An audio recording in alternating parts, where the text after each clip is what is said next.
Right. Hey everybody, this is John Lind with the BB&J Podcast, Season 2.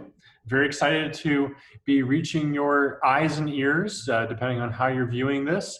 And I have a very special guest with me. He is SIU alum, rock star video editor, and a vital, incredibly important, I cannot stress this enough, how amazing he is for the team. Part of the BB Digital Lab family, Alex Todd Diaz. Alex, thank you so much for coming on. Thank you, John, for the glowing introduction. I appreciate it. You might be overselling me, but I know it sounds like a bit of an overseller. What is it? The term overshot, but you genuinely make like a really good, consistent product with everything that I've seen you do. I mean, it's like, for those of you who don't know, Alex does a lot of our thumbnails, including the thumbnails for this podcast. And I remember the first one that you sent, I was like, this is exactly what I'm looking for. Like, it's just a perfect thumbnail. It gets the job done. It's so clear, concise, and just wonderful. well, thank you. I try my best, I mean, I have the guidance from you guys, so I can, you guys are always really flexible with your schedules, so I can pretty much ask any questions I need to at any time, and you always get back to me really fast. So that is a huge help on your part, and it makes my job easier. So I think that there's a lot of give and take there. Well, I think that's kind of the blessing and the curse of entrepreneurship. You're not necessarily stuck to 9 to 5, but that means that you're always kind of on. Though, yeah, I'll admit I wouldn't have it any other way. Yeah, I agree. So this week I wanted to talk about you, and as I mentioned, and giving a little bit of background, you are an SIU alum. So can you talk a little bit about what got you into video editing, or the world of, I guess, videography in general? Yeah. So basically, I mean, it kind of boils down to the way that the program was structured at SIU, because initially I wanted to do work on video games, and Really?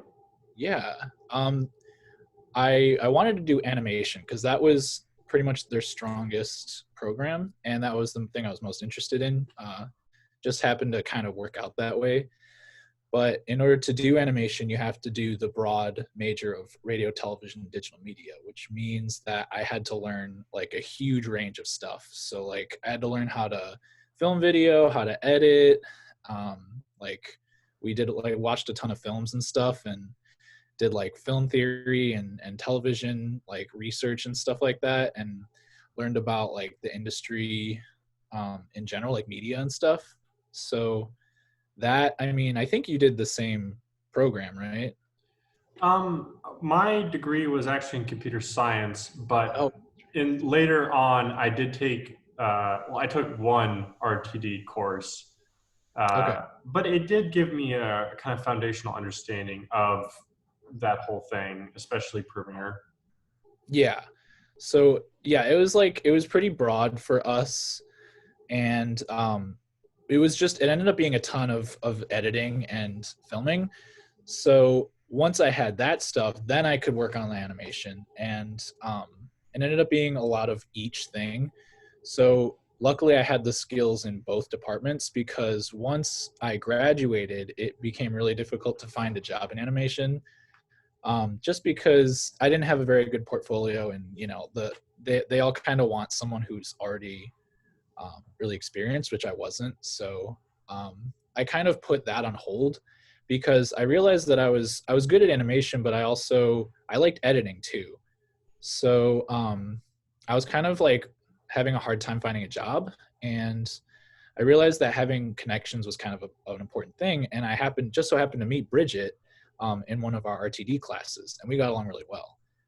So I just we friended each other on LinkedIn, and then I asked her, do you have any leads on any animation or editing stuff? And she said, yeah, I'm starting my company this month, which was hilarious timing because What year was that? that was this year, 2020, in Okay. March, I think. It So was this was like when we really started coming on full throttle. yeah. I think her exact words were, I just put my 2 weeks notice in today or something like that. Something very similar. So, I mean, yeah, we met in 2017 and we've kind of kept in touch, but this was the first time that we really I don't know, engaged, because we would very occasionally hang out or something. Like we were friends and more than just in class friends, but we got along really well, and every once in a while we get coffee or something. So it was like that. We're pretty good friends, which is why I think she was so welcoming and already kind of knew what I was capable of. So once I just applied, she liked what I was able to do and what I was capable of, and my skill set just kind of fell right into her needs, your guys' needs. So it worked out really well. I have to say that I completely agree. We were looking to bring on someone, a video editor. I remember Bridget would explicitly say I really need a video editor. So I think it was just perfect timing that you were looking for work at the same time that we were looking for a video editor. Yeah, it was just plain luck. Call it destiny? I don't know. Maybe. But so yeah, it worked out really well. I was surprised, but I'm glad that we both got exactly what we needed, because I don't know, it was a good situation. And now I'm really happy working with you guys because I don't know, you guys are really flexible. You guys it's not work that's particularly demanding. It's just you tell me what I need to do and then I just do it, and it's just works really smoothly. So Glad to hear. Yeah, I think one thing that is kind of advantageous of a small business is it is a lot more direct. It's more, we need this thing, so we get the thing, and then we do it, and then it's done. yeah. So I'm glad that you have adapted well to that life. I know that we both and kind of worked in the same general world, although I think you worked before me in with WSIU, right? Yeah, I did work there. NPR, PBS. What exactly did you do while you were working with them? So I laugh because I started out as a digital media specialist for the WSIU PBS Kids Outreach Program. And so I worked for one particular person named Beth, and she just kind of ran the department by herself, but she needed some people to basically do camera work and editing here and there for her. So I was hired to do that. And after a year, we didn't really get along that well. And I think I don't know what she wanted probably wasn't within my capabilities at that time yet, because I was very new to the RTD major. I was a sophomore, I think. Okay, and so you had to just started getting into the more specialized classes. Yeah, basically, yeah, exactly. So for my freshman year, I didn't do any specialized classes yet, and then I got a job and started the classes all at the same time. So after a year of doing that with her, 2 semesters, she just kind of she was like, I think you might be better in a different department. And it was actually spot on, because after that, I moved to basically working for a producer named Mark St. George, who is an absolutely wonderful person and just the best boss I could have ever asked for. Of course, aside from you guys, second only to Bridget. Ah, shucks. But yeah, I basically, to answer your question, what I did for him was just like odd jobs around the studio. Like I got to experience what it was like working backstage for TV, and just kind of help out with some of the programs and stuff. He would sometimes have me edit video, or it was like a lot of just random odd jobs. At the end, I was doing some of the like video effects packages, but I didn't do too much of that. So I got a really broad, um, what's it called, experience set there. Yeah, I think that's the case for most people at WSAU. I know I was primarily doing web design in digital marketing, but there were times that I worked with Beth. We're referring to Beth Spacia, Yeah, to clarify for those who are watching or listening. Um, and I remember there were a couple times where I portrayed. I can't remember who, but he was like a PBS character, and his superpower was that he could read and like use the power of books to solve their quandaries, or I don't exactly remember what. yeah, But that's super why. yes, super Y.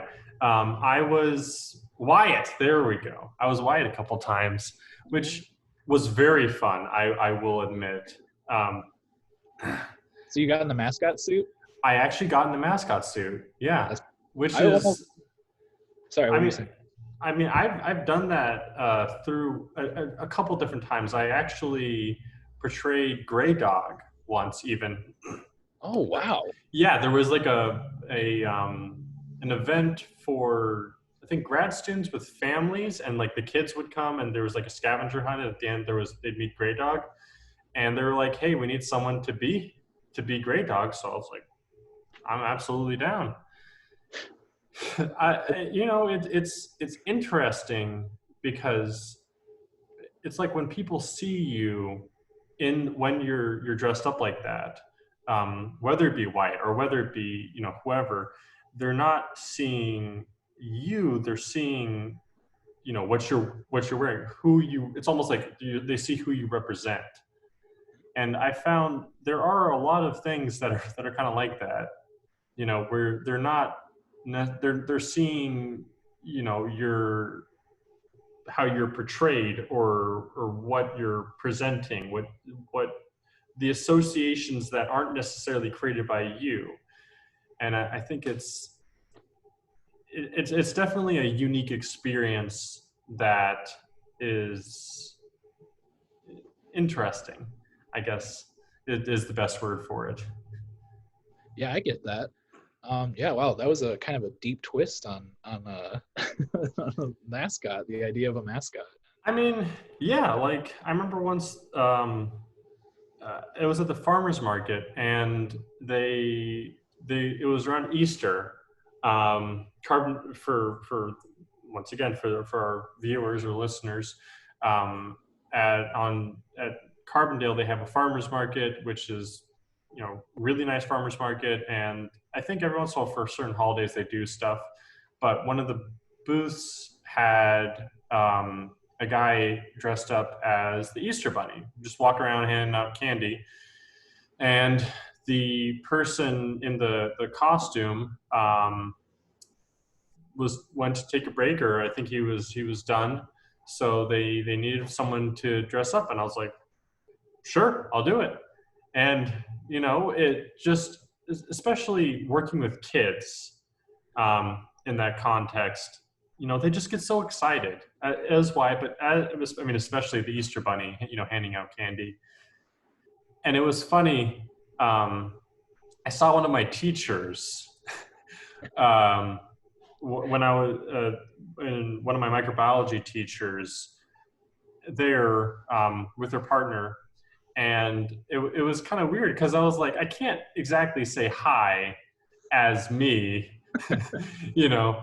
But I just went up and, did the normal friendly thing. You can't exactly talk to people in general because, you have a mask on, especially as Wyatt or Grey Dog, you have you really can't talk to people.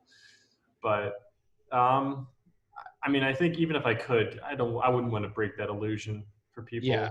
you know? Yeah, it's kind of like an unspoken rule that mascots don't talk, right?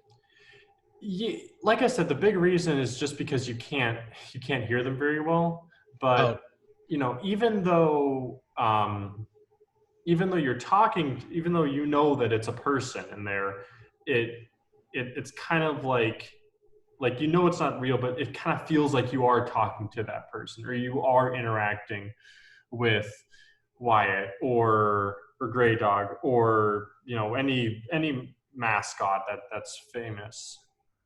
You know, I think like the Philly Fanatic, that's like a prime example. Have you ever seen him? what's that? It's like this green guy. I wouldn't. I cannot say that it looks like anything that actually exists, but it's like um, it kind of looks like an elephant mask. I think it has like not a trunk, but like I don't even know how to describe it. Um, but a very comical, something you might see in like an animated kids show. Okay. But I like can't definitely has. imagine what that looks like, I honestly. I I'm trying. I am clearly failing. No, it's not Um, your fault. It's just probably so outlandish of a it design. is. You're just gonna have to look it up. You're gonna have to look it up after this, I guess. um, but yeah, and I also worked with Mark St. George a couple times. I did you ever do the I think it was called Sounds of the Season? Yeah. Um, yeah, where like a bunch of different schools, I think high schools, a few middle schools, they come in with their choirs. There's the madrigal, which I personally had no idea what a madrigal choir was. I learned there, and it was. I mean, I did learn a good amount. I was fortunate that I had videography experience, so every once in a while I'd be called in for something like that. Usually taking pictures, sometimes video. Yeah. Um, but I have to ask, how is that, or what exactly did you do with Sounds of the Season? I think I ran camera a couple times. I did that for him. I forgot to mention that, but I did that sometimes. It was a pretty simple job. But yeah, that's all I really did for the Sound of the Seasons.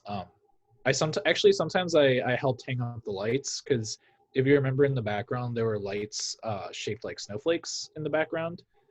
Because there was like the curtain in the back, and then there was like big lights covering the curtains with little snowflakes and different designs. I So think I remember what you're talking about. Yeah. yeah, it was kind of subtle. So like it's hard to imagine if you didn't already notice it, you know. Yeah. It's kind of like the set design. But we had this thing called the genie, which was basically like little forklift thing that would extend really high into the air so that we can reach the lights. And I would sometimes like help put them up or pick them up or take them down, change them, put the little they're like little cookie cutter sheet things that Yeah. made the lights have that design. So I did that sometimes, and it was pretty fun. Um, Probably the most dangerous thing I've ever done, which is it wasn't very dangerous, but like if you dropped a light, like you basically owe the company like $10,000 or something. Not really, I think, but I never did. That sounds about Luckily, right. I'm known for being clumsy, so I'm really lucky that I got out of there without owing any money, or at least costing them any money. At least not breaking anything. Well, I'm glad you did. Thank You know, you. as I'm sure you are. Yeah, definitely. Um, yeah, I was fortunate enough to never break any equipment. I was always really worried about it because I handled a lot of expensive equipment there, and they put a lot of trust into me. I mean, I was just a student worker, and they would just kind of like sometimes if we were going to a shoot or something, they'd just say, "Okay, here's the equipment. Come in tomorrow, pick it up yourself, drive the van, and go to the place." And I'm like, Did "You you did really you drive trust like me?" the PBS van? Yeah, I did drive that. When I worked for Beth, yeah, I did drive that, and then I also just drove like a basic white van too sometimes. Um, but yeah, a lot of trust put into us for that. So Yeah. I had never really driven. I drove that van a couple times, Okay. and I had never really driven anything that big. Yeah. So it definitely took a little bit just to kind of get used to driving around with something of that proportion, you Yeah. know. It was weird. It was kind of nerve wracking too because it's so big and you're probably used to driving a sedan, so you're like worried about hitting stuff. I mean, I am used to driving a larger vehicle. I currently have a Highlander, but before that, I had a station wagon, which isn't particularly like bulky or big, but it is pretty long. Because it's meant to seat 7 people. Nice. So even though it's not like super, yeah, even though it looks like a normal car, it is a lot longer than what you might expect. Um, so I guess in general, I've never really driven a small car much, but there's a big difference between an SUV and like a van, a proper van like that. It was really big. It is very big. uh, Um, I drove it with the other guy I worked with for Beth, and he was actually the Super Y guy. I was almost the Super Y mascot, but I was too tall for the suit, so I couldn't fit in there. Really, how tall are you? I'm 6'2", 6'3", somewhere around there. Okay, so just tall, just too tall. Yeah, I Because think I need I'm to be 6 foot and I fit without issue. But I I know I was right on the edge. yeah, I was like 3 inches too long for it, so I almost fit, but like it was like I was a couple inches too big. Like I think the suit wouldn't go over my shoulders or something because it's too short, something like that. But I know you seem to be like really okay with the idea of wearing the mascot suit, but I saw my coworker after it, and he was so sweaty, and I definitely didn't envy it. Um, so you must have been taking that in stride. Well, uh, I will admit, like the other times I've worn mascot costumes, I know when I was Grey Dog, it was inside the rec center, like in the pool area. So I was I was very sweaty. I'll admit. What? Um, A mascot of the pool area? What? that was just where it ended. That's where the scavenger hunt ended. I don't exactly know what the scavenger hunt was, but it. I mean they put me there, so I think that most of the events were around the rec center to begin with. That sounds Um, so funny. but when I was Wyatt, I it was winter. I think it was like October, November, December, around there. So it was pretty cold out, and because of that, I was really comfortable actually. I think if it was summer or spring or even fall, I probably would have been a little less comfortable. Yeah. But because it was winter, because it was so cold, I I had no problems whatsoever with that. So you got pretty lucky then. I definitely got pretty lucky. I mean, there's a lot of like padding and whatnot that goes into that costume. I was impressed by how many different pieces went into that. You have because it's not just the hands, it's the outfit. There's the padding under it. There's the arm padding. There's the leg stuff. There's the feet. There's the cape. I remember the head. The head was sometimes a little difficult to move around. Yeah, it was really Um, bulky, and I think when I was working for her, the eye kept falling out. That was really annoying. really, Yeah. But I think let's see, if you worked for them the year I graduated, that means that it would have been like 3 years between the time that you did it. well, I graduated, or no, I did this summer 2019 to Okay, spring 2020. so 2 years. 2 years between us. Oh yeah, 2 years. Yeah, 2 years between us. I'm sure they did some stuff. I know that Beth mentioned that there was potentially some issues with Wyatt, with like the eyes, but I didn't see anything. Okay, yeah, it wasn't a huge deal, but every once in a while, I just remember it was probably a bigger deal back then. They probably got a new version or fixed it or something. I don't remember. It I was think long. they just fixed it. They mentioned that, or like Beth mentioned that it is pretty expensive. It was a pretty big investment that suit. So she was like, we're planning getting years of use out of it. Yeah, they probably fixed it, I would say. But yeah, if you ever heard Beth talking about an employee negatively, it might have been me because I messed up a lot when I worked for her. It was like one of my first jobs. So I don't think I did. So you mentioned that was that like your first job in that world of video? it was. Yeah, we her the job working for her was really weird because there was so many different things, such a huge range of stuff, and there's no way I could have been prepared for any of it. I feel like I did most of it pretty well, but I think that our personalities didn't mesh. It was mostly that. Um, Yeah.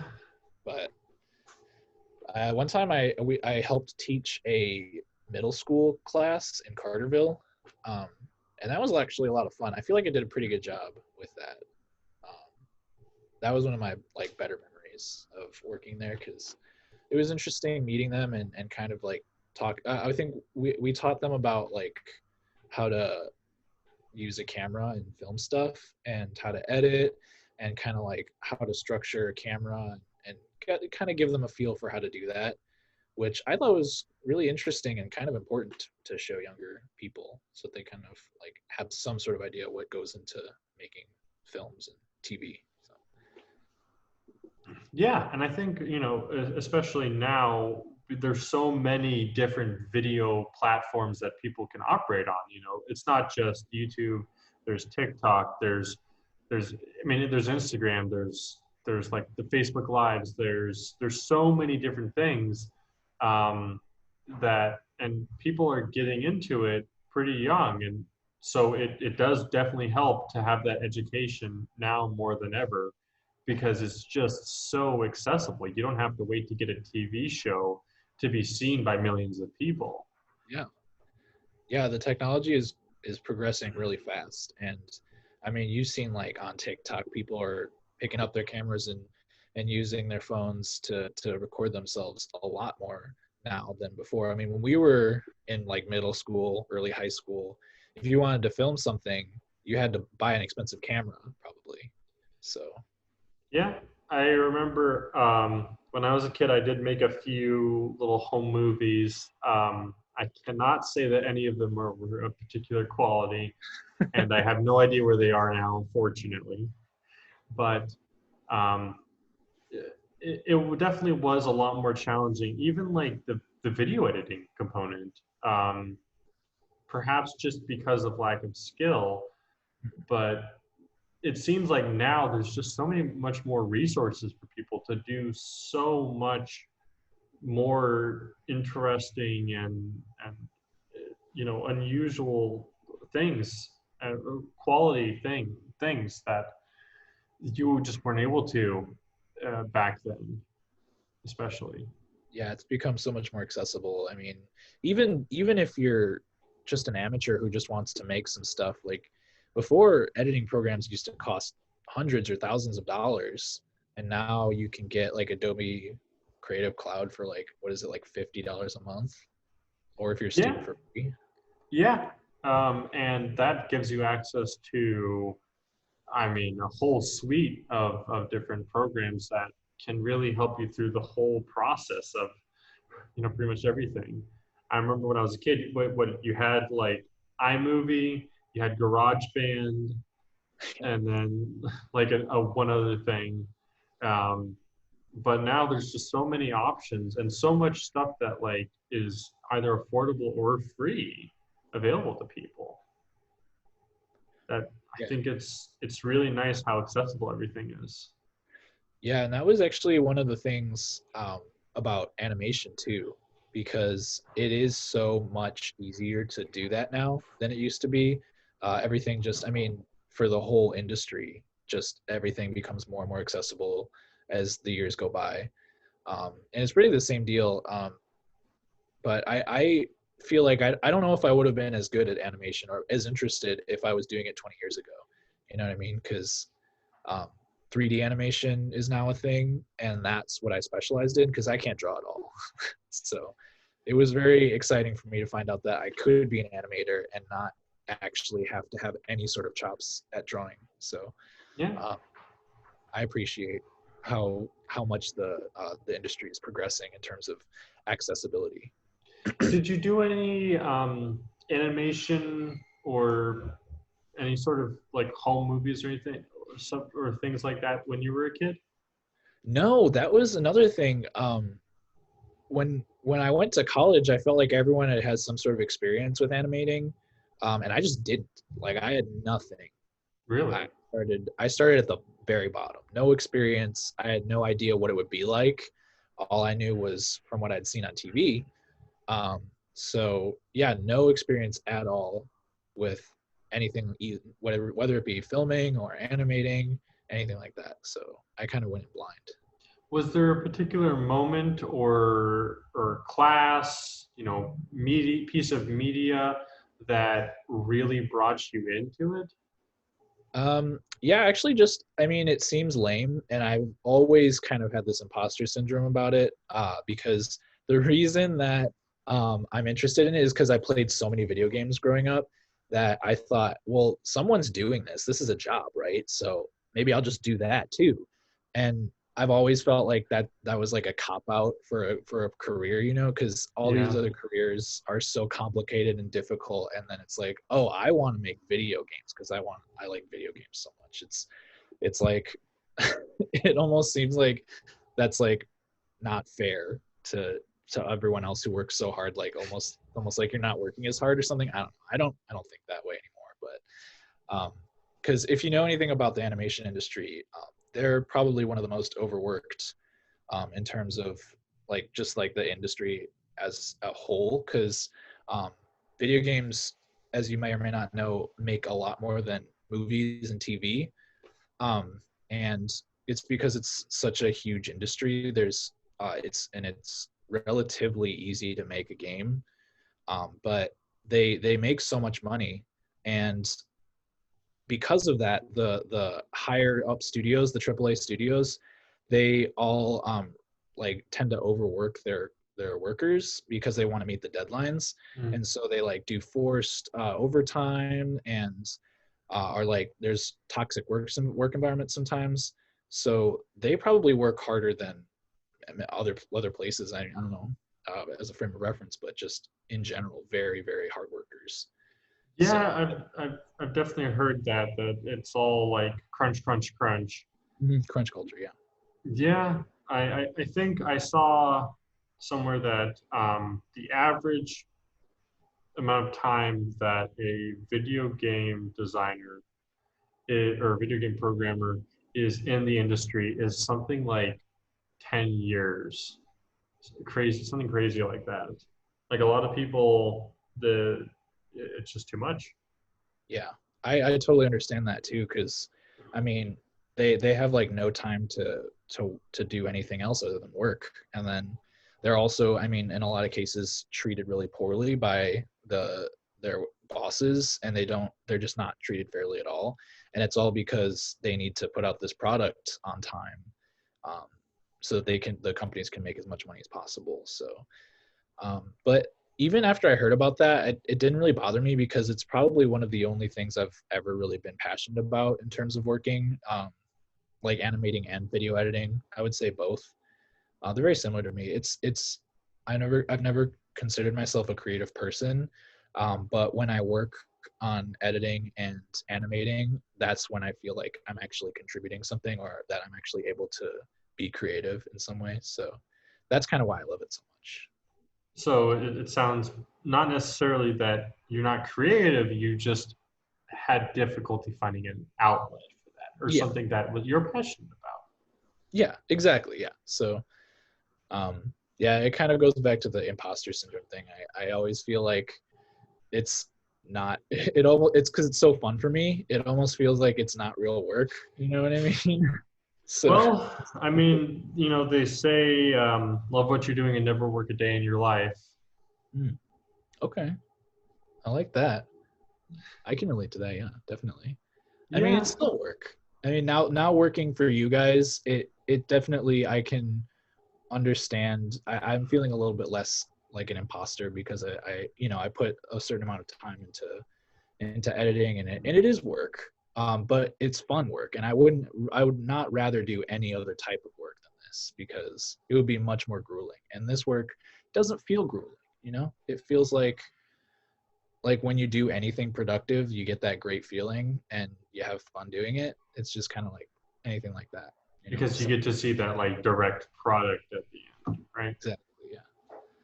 But it's kind of funny that you mentioned like that's how you got into this world to begin with of being interested in games, because the reason that I started in computer science is because I was like, well, I mean, what do I want to do?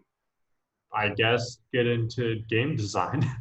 Oh, So okay. literally the same reason. I was like, I guess game design. And then I mean it wasn't until I took a course and I was kind of going down that path, and then I took a course in web design, and I was like, oh, well this is something that I'm actually really passionate about. And Oh, I just like you, I would have had no idea if I hadn't taken those more general or the other kinds of courses.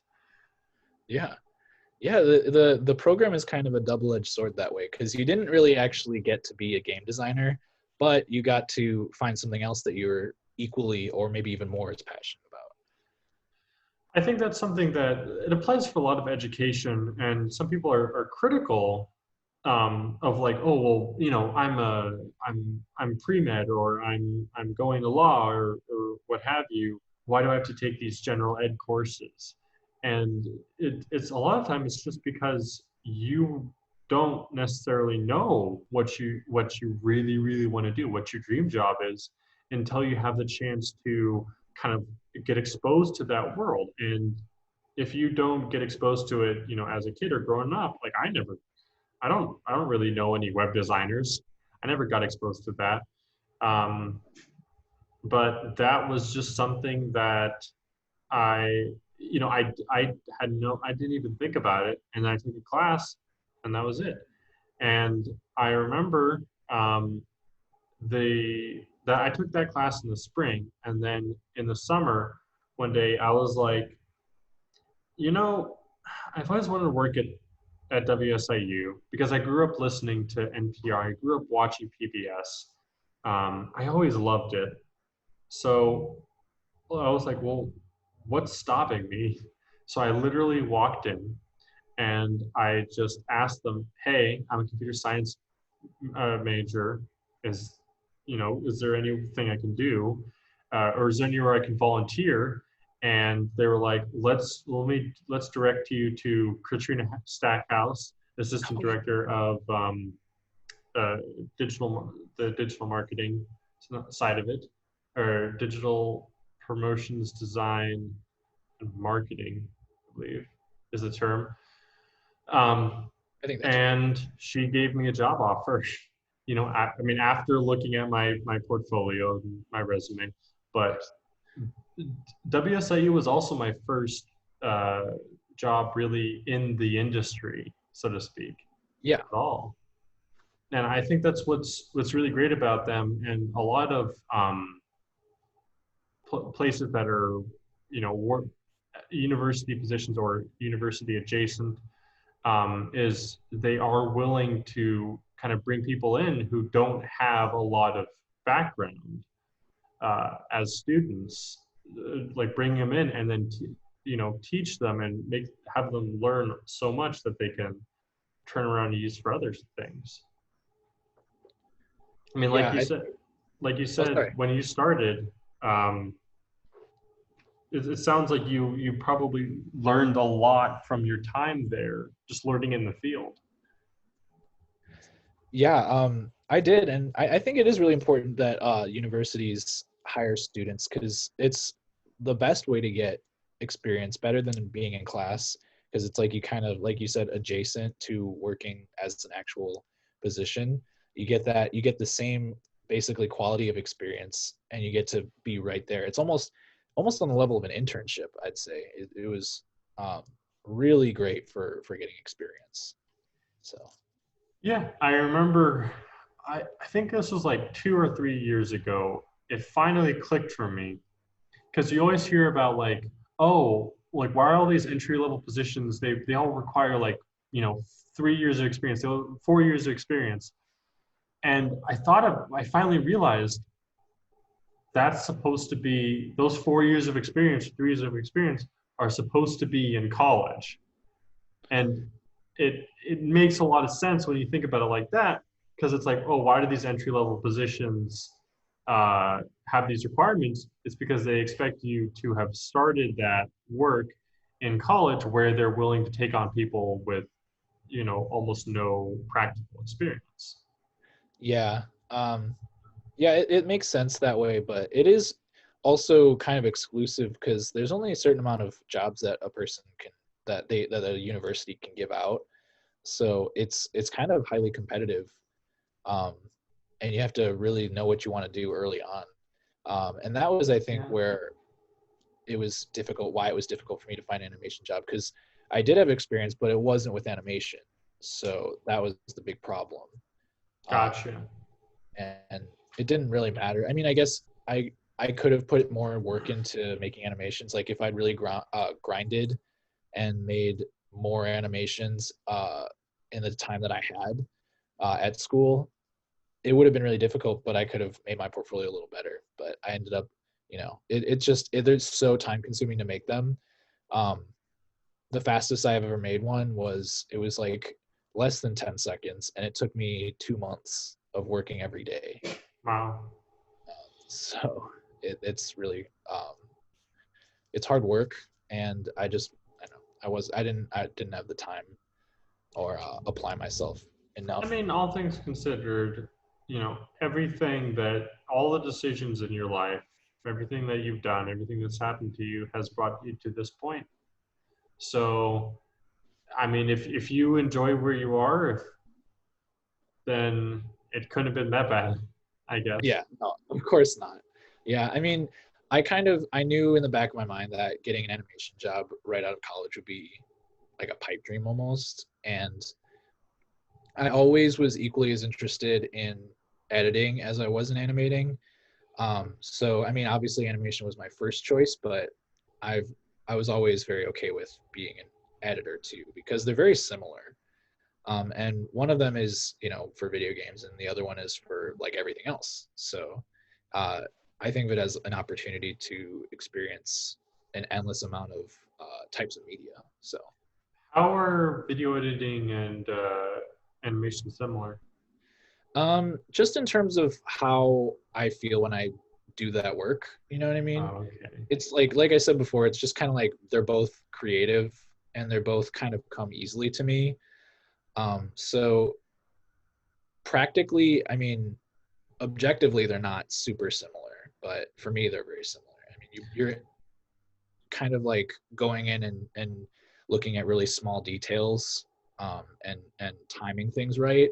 So in that way, they're very similar. Um, but I mean, as a whole, they've got similarities and differences. Like But the big similarity is just how it makes you feel. yeah, that's a big one. And timing, I would say, is something that is also very similar. They both require a very good sense of timing and like precise, um, precise.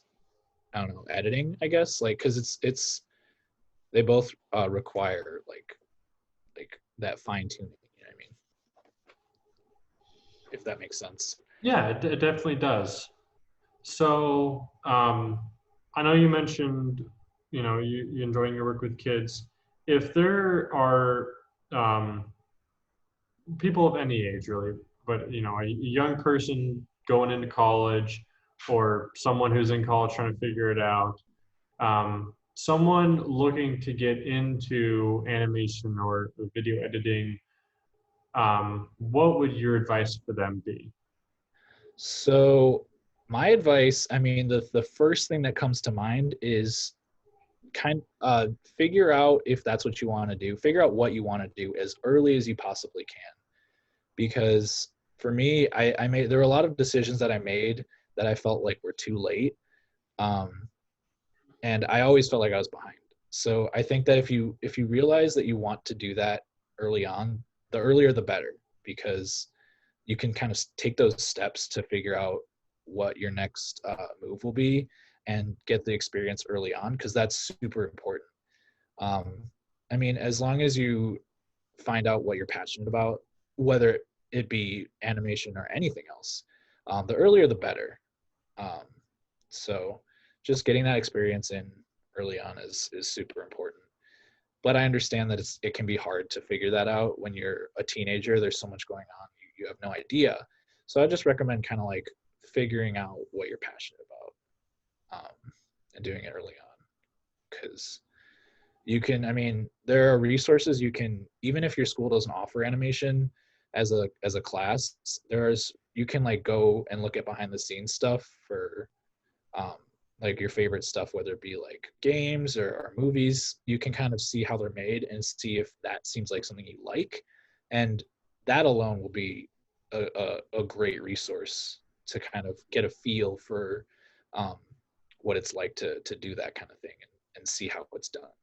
And like we talked about, there's a lot of free or affordable or just generally very accessible resources for people Yeah, absolutely. who are looking to get into it.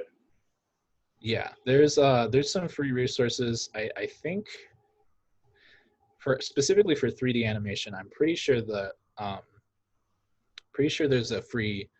Uh, I don't know. I could be completely wrong, but I'm pretty sure there's a free program called Mudbox, where you can do like simple 3D models.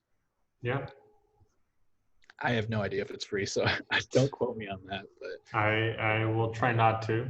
okay. But that's something. And if you're into more traditional 2D animation, you can just like even just watching people draw storyboards would like set you so far ahead, in terms of where you'll be mentally, um, getting into that field. So just doing it as soon as possible is a great thing. Yeah, I've definitely seen a few of those, or like they have the scene and it's the storyboard of it with the audio over it, and it is just so cool seeing how it got from that to the final animation. Yeah, yeah, it is really cool because there's so many things that go into it. I mean, even if you're just interested in watching animations, there's so many different ways you can contribute to that too. So there's the audio aspect, there's the conceptualization aspect, there's writing, and then of course the animating. So producing, you can do so many different things. So I would recommend just exploring it ahead of time and seeing seeing how it's done, and that's uh, kind of a good way to figure out what you want to do in any capacity. Most definitely.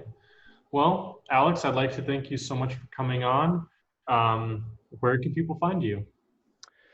um I don't know. I don't really have like uh, a lot of like media that I share what I do on. um I did just start an Instagram that I haven't posted on at all yet. um Can you tell us the handle at least or yeah, the I don't, because username? I don't know if I'm gonna post on it really at all. But I mean, the media handle is Rye Media LLC, spelled WRY, Rye, and that's like the name of my LLC, which I'm working on making right now. Um, it's just kind of like, I don't. Bridget was kind of like helping me through that process and making sure that I get that, because I guess it's helpful to have as a freelance worker. But I'll probably have that. up and running soonish. And But other than she'd definitely be pretty good. I think she'd probably be pretty good at setting that up. yeah, I'm not the best at, publicizing myself. Um, I have a really old portfolio site. If you really want to check out some of my work from college, the URL is very long. So if you give me a minute, I can look it up if you want. Do you think I should do that? You can just send me it after, and I'll make sure to include it in the description down below, as well as your Instagram. Okay. Thank you. Yeah, I appreciate that. So if anyone's interested in checking out my portfolio, you can absolutely. Um, no guarantee you'll like what I see. I'm sure they'll find something that they can appreciate or get some value out of. Thanks. But yeah, I'd like to thank you so much, and I'd like to thank you, my dear viewers and listeners, for getting to this part. If you have any questions or comments for the podcast, make sure to go to bbdigitallab.com/podcast. There you can ask whatever questions you'd like. You just fill out the little form. You can see some. You can listen to some of our archived podcasts, and the podcast comes out every Monday. So check back next week for the new one. And thank you for joining us for the first episode of season 2. And thank you, Alex, for joining us as well. Thanks for having me. Okay. See you all next week.